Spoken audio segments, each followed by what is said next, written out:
ओम। जो 53 नंबर श्लोक है, इसमें कहा गया कि श्रुति विपत्तिपन्ना ते यदा स्थास्यति निश्चला। तो यहाँ पर जो श्रुति विपत्तिपन्ना शब्द है, श्रुति विप्रतिपन्ना जी, तो इसमें जैसे उस दिन हम लोग चर्चा कर रहे थे कि अलग अलग लोगों से हम अलग अलग विचार सुनते हैं तो मन उसी प्रकार भ्रमित होता है। तो इसमें अलग अलग लोग तो अलग अलग वाक्य कहेंगे ही। तो जब तक हम स्थिर बुद्धि नहीं होंगे या शुद्ध ज्ञान से युक्त नहीं होंगे तो फिर मन को कैसे स्थिर करेंगे? तो वो तब आपको प्रयास करना पड़ेगा। मत सुनो ज्यादा लोगों की बात, या तो आपके अंदर इतना सामर्थ्य हो कि किसी के भी वाक्यों का आपके ऊपर कोई प्रभाव ना पड़े, और या फिर दूसरा तरीका है कि आप दूसरों के वाक्यों को मत सुनो, एक निष्ठ रहो। इसीलिए तो योग दर्शन में कहा तज्जपस तदर्थ भावनम।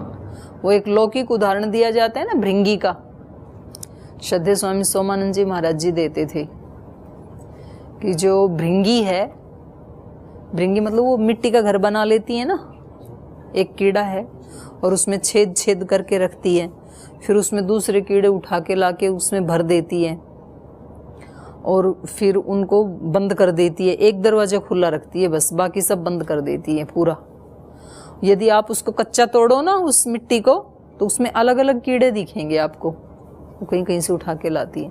तो वो सब पहले ला के उनको फिट करती है उसमें घर में, फिर सारे दरवाजे बंद कर देती है, एक दरवाजा खुला छोड़ती है और उसमें बार बार आकर के बाहर से उनको जो भी चुग्गा आदि देती है और एक शब्द सुनाती है उनको, तू भृंगी है, तू भृंगी है, तू भृंगी है। एक ही शब्द सुनाती है केवल, बाहर की सब आवाजें बंद, उसको कुछ नहीं सुनता है बाहर का।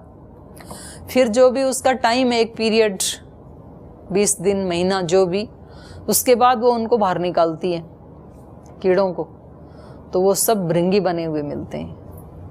100% ट्रांसफॉर्मेशन उसको कहते हैं। स्वामी जी महाराज से कोई पूछते थे कि स्वामी जी रूपांतरण कैसे करें, अपने आप का रूपांतरण करना है तो कैसे करें? तो स्वामी जी उदाहरण देते थे। स्वामी जी बोलते थे कि भाई एक बार ना उसने लोहे ने पारस से पूछा कि आप तो लोहे को पारस बना देते हो तो पूरा ट्रांसफॉर्मेशन हो गया ना, तो आप हमें भी बना दो। तो फिर पारस ने लोहे को छुआ और लोहा पारस बन गया। तो फिर उसने कहा कि चलो अब हम सोना बन गया। पारस ने छुआ लोहे को और लोहा सोना बन गया। अब सोने ने कहा कि हम सोना तो बन गए लेकिन पारस तो अभी भी नहीं बने, तो आप हमें पारस बना दो ताकि हम भी दूसरे को छुआ करें और लोहे को सोना बना दिया करें। तो उन्होंने कहा कि मैं तो इतना ही कर सकता था, 100% परिवर्तन मैं नहीं कर सकता हूँ। आपको 100% परिवर्तन चाहिए तो फिर आप भृंगी के पास जाओ, उसी को भृंगी कीट कहते हैं। तो वो 100% ट्रांसफॉर्मेशन कर देता है। तो ऐसे ही गुरु जिन शिष्यों को अपने गर्भ में रखते हैं उनको फिर एक ही सिद्धांत की बात बताते हैं। अब यहाँ आपको गुरुकुल में एक दिन व्याकरण पढ़ाई, एक दिन दर्शन पढ़ाई, अष्टाध्यायी पढ़ाई, एक दिन दर्शन पढ़ाई, एक दिन बाइबल पढ़ाई, एक दिन पुराण पढ़ाई, एक दिन कुरान पढ़ाई, तो उसके अलग अलग सिद्धांत हो गए ना। तो आपका दिमाग घूम जाएगा कि करना क्या है, ठीक कौन सा है।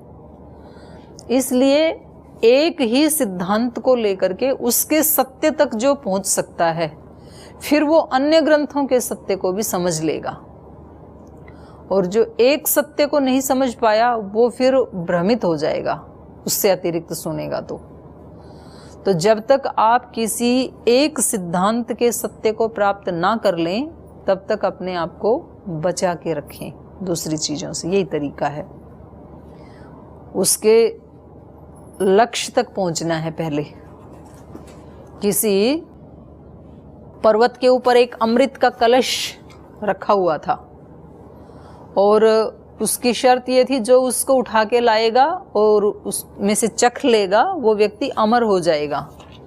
तो बहुत लोगों ने हिम्मत की, लेकिन जैसे ही वो पर्वत के आधे रास्ते में जाते थे तो बहुत भयंकर भयंकर आवाज़ें आती थी चिल्लाहट की और तीखी, इतनी भयानक आवाज़ें आती थी कि वो व्यक्ति वहीं मूर्छित होकर गिर जाता था।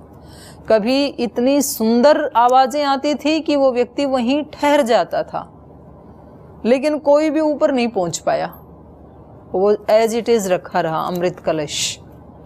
फिर वर्षों के बाद कोई एक व्यक्ति पहुंच गया वहाँ पर, उसको ले आया। तो बाद में उससे पूछा कि आपने कैसे इसको प्राप्त किया, तो बाद में उसके बारे में पता लगा कि वो व्यक्ति बहरा भी था और गूंगा भी था।